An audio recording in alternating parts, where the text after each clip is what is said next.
¿Qué pasa, amigas y amigos? ¿Cómo están? ¿Cómo están? Mi Yogi. ¿Y cómo estás? Bien, bien. Hasta raro me siento de este lado de la mesa. Casi siempre me toca al revés. ¿Te extrañas a Lalo? No, nomás el lugar se me hizo raro. Pregúntame si extraña a Lalo. ¿Tú? Nael. Ok. Ok. Pues bueno, como les habíamos platicado, el pinche Lalo sigue de allá rentando su cuerpo, o prestándolo, o pidiendo que alguien lo use de gratis, no sé, algo así. Pues si aparte saca lana y se divierte. Sí. Válido. Pero pues aquí estamos, ¿no? Vamos Claro. a seguir platicando, de autos y en la saga de las marcas. Mucha gente le ha gustado esta saga, ¿no? Esta serie de videos que hemos Yo hecho de sabes marcas. que esperaba un poquito, la neta, un poquito menos, porque como que todo el mundo siempre se va a que se echa sus chaquetas mentales con sus Lamborghinis y Ferraris y Surus con etiquetas de Ferrari. Y que otras marcas no iban a llevar la atención. Ajá. Y he visto muy buena respuesta de todo el mundo cuando hemos platicado acerca de Chevrolet, de Chrysler, Sí. de los Corvettes, de Thunder y de Cougar también hicimos uno. Entonces, pues no podíamos esperar con los demás. Y digo, ahora sí que como un disclaimer también. Mucha gente nos que nomás hablan de marcas gringas, que hablen de las europeas y de las japonesas y que no sé qué es. Eventualmente llegaremos, ¿sí? Pero sí les quiero yo aclarar. En México el mercado y la cultura automotriz está dominada e influenciada 200% por el mercado americano. Sí, increíble. O sea, es más, ponte a pensar, ¿cuántos Opel, no Sí, Chevrolet o sea, vestidos de, o Opel vestidos de Chevrolet, has visto aquí? O te toca ver. ¿Cuántos? Y me estoy yendo a marcas tranquilas, o sea, no digo Ferraris, Maserati, Alfa Romeo. Carritos de calle, Citroën que no se venden en México. Sí. ¿Ves? Digo, tienen historias padrísimas. Peugeot tiene muy poco en el mercado, Renault tiene más tradición, un poco más aquí en México de arraigo. Yo creo que eventualmente es de las primeras europeas que vamos a tocar. Sí. Pero sí, o sea, por eso empezamos por las americanas. Primero porque realmente, en lo particular, yo conozco mucho más de las americanas que de todas las demás. Esa es una. Digo, estamos tan familiarizados que eso es lo que más... Por eso, pues, porque el mercado está mucho más influenciado por las americanas, ¿sí? Ahora, de japonesas, eventualmente también llegaremos, pero, por ejemplo, Nissan, tenemos GTR, Skyline, Silvias, y ya, o sea, y sus derivados, pues. No tienen nada más de tradición interesante. Es muy interesante esas familias, digamos, pero nada más. Sí, su acervo, ¿sí? Digo, son marcas que tienen la mitad de años que otras. O sea, cuando lleguemos a Toyota, acá vamos a hablar del Toyota Corona. Del Century. Que usa el... Que la gente va a tener que googlear para saber de qué chingados estamos hablando, güey. ¿Sí? Sí. De Honda, ¿qué vamos a hablar? Pues mejor hablamos de McLaren Honda de la época de Senna, porque Honda realmente... Mira, el único Honda a mi gusto y que nunca hablo de Honda y ayer tuiteé de Honda es del RA272, que fue el primer auto con el que ganaron un Gran Premio de Fórmula 1, lo ganaron aquí en México en el 65, y que fue así como que cabrón, ¿de dónde salió esa madre? Saben correr. Y lo corrió en gringo, pues, pero saben un carro de carreras. ¡Wow! Exacto. Es para mí quizá lo más representativo. Y ahorita la gente está googleando a ver de qué chingados estamos hablando. RA, ¿qué? 272. Sí.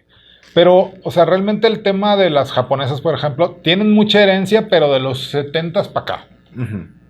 ¿Sí? Con el Supra, el Celica, o sea, 70s para acá. Sí, 70s para acá, y estamos hablando de 2, 3 modelos de Nissan, uno de Toyota. Si se van así mucho al carro de competencia oriental, van a encontrar 1 o 2 Mazditas interesantes. Sí, por ejemplo, Mazda. Empezamos por el Cosmo, pero... Sí, pero ya sería el tema de ya irnos a competencia. Exacto. Sí, y si nos metemos a los autos de competencia auspiciados por marcas, ¡put! No, aquí nos acaba corriendo el editor por tanto rato. Entonces, en cuanto a las japonesas. Las coreanas, Miren, les tengo cariño a las coreanas, pero la neta hacen... O sea, en cuanto a herencia y a platicar de la historia, probablemente tengan. Pero yo las 2 veces que he ido a Corea, pues yo me he dedicado a conocer otro tipo de cosas, porque no hay mucho, pues. Y las marcas coreanas, la neta, no es mal plan. La mayoría se dedican a hacer tantas cosas que el negocio automotriz no es su hit. Entonces no tienen una carga cultural o un bagaje cultural con respecto al carro. Cargando o sea, ahí. no es mal plan, pero Sí, Daewoo hace aspirados, no, pero microondas y tostadores de pan y cosas por el estilo, así que vas a encontrar en tu cocina. Sí, licuador. De hecho, hay un par de Y hacen modelos licuadoras con de esos llantas. electrodomésticos que les pusieron llantas, ¿no? Y nomás le ponen llantas, asientos y se venden. Sí, y aquí se vendieron con otra marca para acabarla de joder. Entonces, pero sí, o sea, no hay mucho. Ahora, en la parte de las europeas sí hay mucho de dónde cortar. Y eventualmente vamos a llegar. O sea, yo estuve en el museo de Peugeot y uno piensa, ¿Peugeot realmente? Sí. Sí saben, algunos se imaginan, pero... Tiempo. Peugeot no es los clubes Peugeot con luces de fotocopiadora. No estamos hablando de Peugeot 206 tuneados. No. Sí, no. o sea, estamos hablando de Peugeots carrozados por Southkitch, estamos hablando de Peugeots carros por... No, la grande no, y según yo hizo un par de Peugeots nada más. sí. Pero... Y la herencia deportiva que tiene Peugeot, muy poca gente la sabe, pero va mucho más allá de rally, que es lo poquito conocido. Está Le Mans, estuvo Fórmula 1, estuvo Indy y cosas así. O sea, muy padre, unos prototipos hermosos. Digo, tiene mucho detrás. Renault, no se diga. ¿Sí? Es una de las primeras marcas que siguen vivas que se dedicaron dedicaron a la competencia. Ajá. Luis Renault era alguien metidísimo. Fiat es otra que también tiene una herencia muy grande. Y todavía no llegamos a Volkswagen, BMW, Daimler y cosas. Bentley, O sea, así. y Rolls, digo ya. Uf. Entonces, eventualmente llegaremos, pero mientras vamos a seguir un rato todavía con las americanas porque hay mucho donde cortar. Y ahorita vamos a empezar a hablar, pues miren, todo el mundo sabe del cheque de 2,5 metros que recibo cada mes de Ford. Entonces, hoy tengo que hacerlo valer. Móchate. Y vamos a hablar de Ford, ¿sí? La historia de Ford, que es de las más interesantes, yo creo, de las 3 americanas, como marca específica, ¿sí? Porque platicamos de Chevrolet, platicamos de Chrysler y se fueron haciendo absorbiendo otras, mezclando otras corrientes de diseño dentro de la suya, tecnologías diferentes de las que habían desarrollado originalmente que fueron comprando y haciéndose. Y sabes que también ideas, o sea, conceptualidades de dirección de marca. Ajá. A partir de empleados de otras marcas, de empleados diversos, y Ford es la única de todas esas que ha mantenido una línea, a excepción de Mulal y de... Pues creo que Mulal fue el único, Siempre sí. hubo un Ford antes, o en el consejo, independientemente de un director general, pero creo que Mulal fue el primero que le dijeron, ahí está el changarro, güey. Hazte bolas. sea, y se lo rescató, por cierto, sí. Pero ya llegaremos ahí. Sí, o sea, Sí. Es un negocio impresionante con una directriz única. Y creo que eso es lo que más a mí me gusta en lo personal, que trae una línea, Uh-huh. que ha hablado de innovación por 116 años. Sí, y tiene una historia muy arraigada, inclusive en el tema patriota de los Estados Unidos. Y está curioso ahí porque muy patriota, pero también era muy pro ideas. Pero lo que me deje lana. Pues sí. En parte. Algo curioso. Pero ya llegaremos. A ver, ¿cómo empieza Ford, mi Yogi? Bueno, la historia... ¿Tu tocayo qué empezó haciendo? Mira, Henry Ford venía de familia de granjeros y él trabajó de muy joven con Thomas Alva Edison. Uh-huh. De hecho, se hicieron muy amigos. Sí. Muy, muy amigos. Y trabajó para él en la parte de electricidad. Y pues renunció un día porque él tenía su sueño de hacer su motor, su carro, y se va y empieza a trabajar en casa y hace su primer auto. Y ese primer auto le permite hacer una primera empresa que era de Henry Ford Company. Ajá. Estamos hablando de 1901 más o menos. El otro día también platicamos un poquito de eso.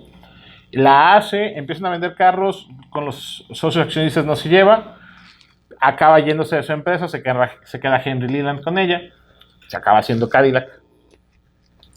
Para que vean.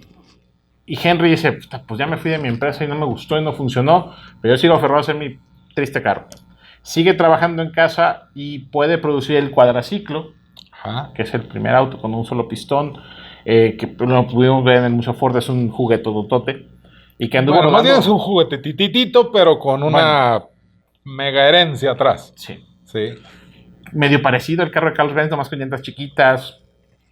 La idea de diseño no crean que estaba muy avanzada en esa época, ni el tuneo ni la personalización. No. A fin de cuentas, en esas épocas estábamos hablando de que ponían dos bicicletas, las pegaban y le ponían un motor y a ver cómo lo hacían funcionar, ¿no? Entonces no había mucho tema. Entonces funda en junio, el 6 de junio, si mal no soy, de 1903, funda lo que es Ford Motor Company.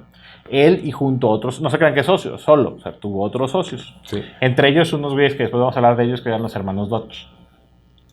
Piénsenle. Entonces ahí ellos hacían ya Chrysler. Sí, Cadillac sale de Henry Ford Company. Exacto. Los Dodge Brothers trabajaban en el diseño. Muchas piezas que yo platicaba con un amigo que tiene un Forte y le decía, vi un Dodge y son idénticos. Pues, y lo platicamos. Ellos hacían suspensiones, direcciones, hacían de bicicleta y se pasaban a hacer carros. Y hacían mucho del diseño para Ford. Entonces hubo una decisión ahí y se separan y hacen su marca. Entonces son idénticos. Sí. Son carros iguales. Entonces ya vimos, en el árbol genealógico de todo este desmadre, ya vimos Dodge, sale de acá, ¿y cuál otra? Y Cadillac en su momento, porque es una marca que hizo Henry. Tiene raíces nada más, o tiene una línea por ahí. Pero entonces, bueno, hace su... Henry empieza a trabajar y empieza a hacer carros. La parte más reconocida hacia Henry Ford es la producción en línea. Sí, pero eso llegó mucho después de su primer auto bien hecho, bien conceptualizado, su primer diseño, etcétera. Pues muy bien hecho, ¿no? Bien porque fue un éxito, sí.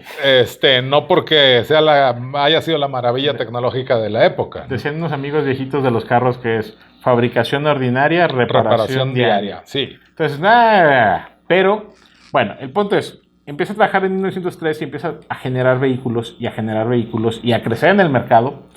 Y en una manera 100% artesanal. O sea, ahí sí, hago este no me quedó bien, lo reparo, lo enderezo, ya me quedó bien, sale, lo vendo. Y el otro me va a salir diferente, pues no le hace, y así. Eran realmente artesanías, bueno, los que vienen aquí en Oaxaca van a entender, artesanías de Tonalá. O sea, cada una casi igual, pero poquito diferente.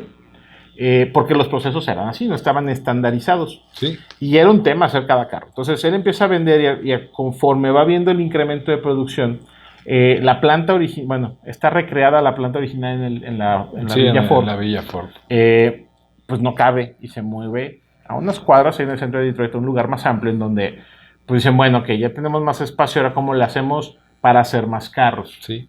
E inventa o idea o conceptualiza el diseño de la producción, de la línea de producción en serie.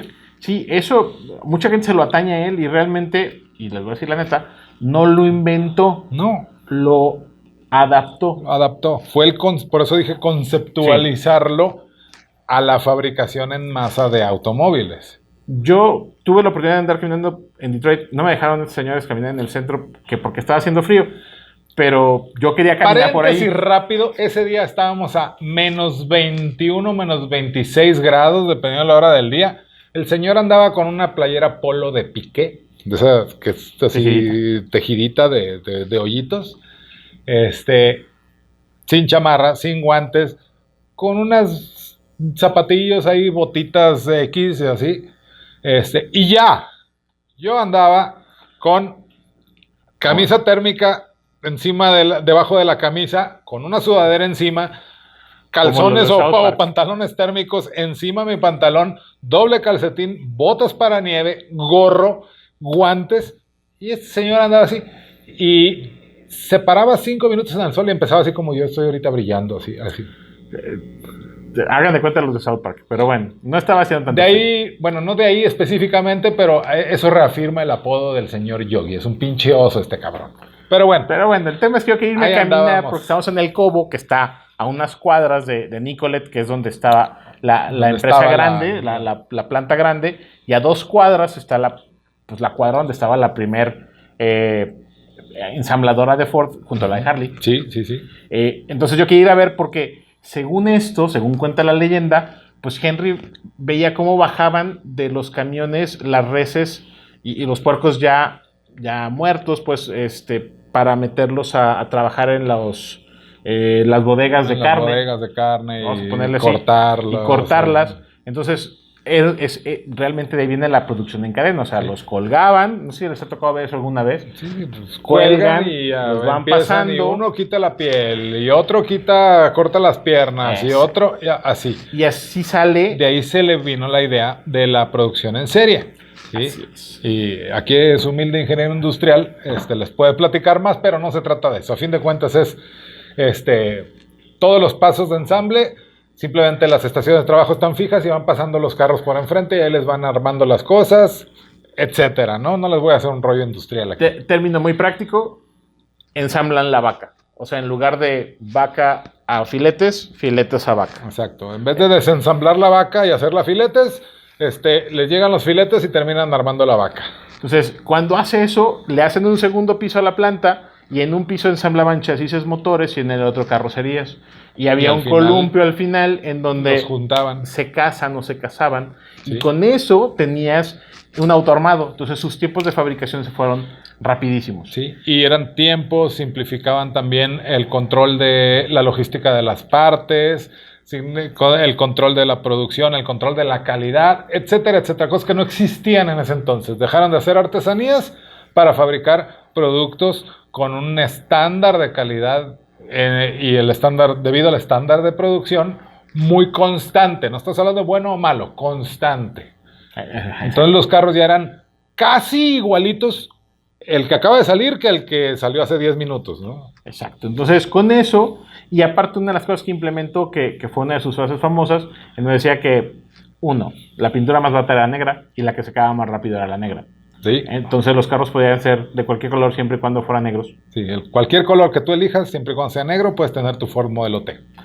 Y con eso, imagínense, ya vamos en la letra T. Hubo modelos desde la A hasta el T. Sí. Y en serio, de cada letra. Muchos hubo 2.3, muchos hubo 40, muchos hubo 38, porque eran artesanales. Y llega el T, y el T, por eso es quizá el auto más representativo del siglo XX. No lo digo yo, sino está estandarizado. La historia. Es histórico, porque fue el que le dio la movilidad al mundo. Sí, o sea, era un auto que, bueno, en aquel entonces tú te comprabas un auto barato, digamos. O sea, no había autos baratos, pero los autos menos caros rondaban los $6,000.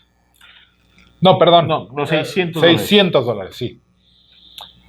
Y el Ford Modelo T, después de que arrancó la línea de producción en serie, ¿en cuánto se vendía? Híjole, pues menos de 450, 400. No, de hecho eran 200 y tantos dólares.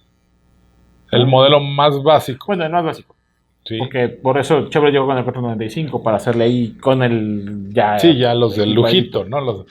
Pero, o sea, 200 y tantos dólares. Entonces, prácticamente, y ahí sí, por eso la representatividad del modelo T, es todo mundo se podía comprar un auto. Por menos de $1 diario en un año te hacías de tu auto. Y la segunda parte de la magia que tuvo fue que agarró y le dijo, bueno, toda esta bola de cabrones que trabajan conmigo no pueden comprarse un carro. Ajá. ¿Cómo le hago para que se compren un carro? Entonces hizo lo que para todo mundo fue la loquera más grande del universo. Y les pagó $5 por día. O sea, a lo mejor les pagaban $1.50 por día. Y ese güey dijo, Quiero Nel. que se compren un carro y les tengo que pagar para que les alcance. entonces van a trabajar más a gusto, van a trabajar más, van a hacer más chamba. Y me va a hacer una producción mayor porque tengo mayor venta, porque tengo mayor compra. Pues le prendió. Y sin quererlo, fue una genialidad de marketing. Porque el obrero de fábrica, que en aquel entonces, si bien le iba, se movía en tranvía, ya podía tener, o sea, llegaba el obrero de fábrica en carro. Y obviamente eso, como un tema de marketing, o sea, que tú veas a cualquier hijo de vecino que puede comprarse un Bentley, pues, obviamente, ¿no? Ahora, estamos hablando estamos hablando muy finales 10, muy inicios 20. En esa época, todavía en Estados Unidos había gente que andaba a caballo. Sí, sí, sí. O sea, no voy a poner aquí en México porque aquí las películas de los 50 todavía estaban ya muy avanzadas. El primer semáforo se instaló a 8 cuadras de la fábrica de Ford en la avenida Woodward en Detroit en 1921. Exacto. O sea, así de sencillo. Entonces, Allá, ahora imagínense acá. Y lo más padre es que Ford agarra y dice, bueno, expansión. Entonces, para 1915 más o menos, ya había Fords en México. Y me ha costado mucho trabajo encontrar fotos que tenía algunas que perdí, en donde los carros llegaban desarmados, o sea, venían en unas cajas de madera, como de, ahora, plug and play, las llantas, el carrito, y tú abrías tu caja de madera, le ponías las llantas, le ponías el aceite que venía, le ponías gasolina, prendía y ahí lo vendías, y ahí lo entregabas. Sí. Así. Impresionante la forma de venta y empieza a llegar. Y lo más padre es que después dijo, no, pues rápido, una planta ahí para producir ahí y no tener el costo logístico y tiempo de estar mandando y todo ese rollo. Entonces Ford empieza con México y empieza en Europa. Entonces empieza a tener no solamente un crecimiento de algunos modelos, sobre todo el T, en Estados Unidos, sino que el T se hace global. Sí, estamos hablando para 1920 y algo ya. O sea, no estamos hablando que, en los 40, no, o sea, 1920 y algo. 10 años después de que estaba haciendo autos en su cochera, ya andaba. Ya tenía producción en Estados Unidos, en México y en Europa. Entonces eso le dio una presencia impresionante al auto. Todo el mundo quería tener uno. Sí. Y nada más un paréntesis a regresar un poquito. Uno también de los grandes éxitos del modelo T era que el auto literal lo podías meter a donde quisieras. Sea lodo, sea nieve, sea terracería, y el auto, para los estándares de esa época, aguantaba bastante bien. O sea, no existían las carreteras ni los freeways de ahorita, eran caminos vecinales de tierra para caballos y carretas, entonces el carro pues tenía que aguantar vara. Sí. Sus rines de madera eran tan amplios que permitían el paso del lodo, sus llantas eran tan delgadas que permitían andar o tan altos que permitían el agarre del auto. La potencia de ese motorcito 4 cilindros era tan suficiente, vamos a dejarlo así, que le permitía andar. Y una de las cosas interesantes de los T, que por cierto cumplió años hace una semana, sí, es que tenías que aprender a manejar un T. No podías manejar, o sea, manejabas un carro normal. No era genérico. Sí. Tenías un pedal de primero, un pedal de segundo y tu freno. Pero eso no es todo. Aparte tenías que calibrar la cantidad de chispa y la cantidad de gasolina. Ajá. Entonces acelerabas con tu pedal de primera y le ibas subiendo intensidad, gasolina. Y metías segunda, metías el otro pedal y tenías que bajar y volver a empezar. Y así. Más tu freno en los primeros, un freno acá sí, era la palanca. De palanca, que era un cincho de piel al diferencial para que amarrara. No existían con freno. Al eje, no al diferencial. Perdón, sí. Al eje. Para que pudiera frenar. Y fue hasta como como el 16 o 17 que ya tenían frenos delanteros. Sí. O sea, no tenían frenos adelante. Sí. Pues imagínense lo que era manejar eso. Entonces es una hazaña subirse y manejar un T. Pero bueno, vamos a pasar rápido esa parte del T porque nos podemos llevar otros 40 minutos hablando de él. El T se hace el auto más vendido y ahí les voy a ir publicando y he publicado algunas fotos del 5 millones de Ford, 10 millones de Ford y luego 15, 20, 25 en un jalón. Sí. O sea, fue... ¿Cómo? Fue así de... 1 millón... 5, 10, 15, así, rapidísimo. Impresionante crece. En esa época es cuando se mueven a la otra planta y los hermanos Dodge se pelean con Ford y le dicen, güey, pues yo soy socio, avísame, perdida. No, pues yo ya dije, él era muy autoritario y muy todo yo. Sí. Entonces dice, pues yo ya dije, ya hice mi empresa, bye. Se van ellos, hacen su empresa y les ponen el changarro enfrente. Ahí nace Dodge. Sí. Ford pues empieza a perderla, o sea, aunque tiene mucho flujo de lana, deja de tener lana propia, pues. Sí, porque todo se la gastaba, o sea, eran gastos corrientes, etcétera. Y deciden entonces meterla a la bolsa, cosa que no querían porque él dice, es mi empresa y yo decido, y cómo que alguien más va a venir a decir, pero para fondearse tuvieron que entrar en la bolsa. Sí, y crean los mentados bonos ese concepto no existía. Y Ford también creó en ese concepto bursátil sí, hay acciones, pero las mías son las chidas. Las de toma de decisión. Las demás, ahí te doy una lanilla cuando haya, pero me capitalizas, pero no decides. Exacto. Sí. Saben que algo interesante es que alguien que sí tenía toma de decisión, y más de lo que se pensaba, porque en esa época las mujeres no lo hacían, era Clara. Clara Ford, la esposa de Henry, tenía un paquete accionario como del 30%. Sí. Entonces ella sí decía, no. Oye, o sea, no nomás en la casa, también en la oficina. En la oficina. Sí. Y la casa es, bueno, tienen de que ir a conocer la casa, porque es otra hora de platicar de la casa. Pero bueno. ¿Te parece, mi Yogi? Ya llevamos un buen rato. Estamos hablando de los inicios de Ford. Sí, no hemos llegado Así ni a los inició, 30. o sea, estamos terminando el modelo T. ¿Les parece si hacemos una segunda parte? Juega. Nos tratamos de ir un poquito más rápido para pues, llegar hasta la Escape que se acaba de presentar. Y luego regresamos entonces. ¿sí? Vale. Pues ojalá que les esté gustando y si no, pues ni modo. Ahí nos vemos en la próxima parte de la historia de Ford. Mi Yogi, muchas gracias. Un gusto. Igual. Siempre. Hasta luego. Si te gusta la política, pero eres muy grillero, te esperamos en Chavorrucos. Suscríbete, activa la campanita de notificaciones y no se te olvide seguirnos en nuestras redes sociales como Facebook, Instagram y Twitter. Y si te gustó lo que viste, dale click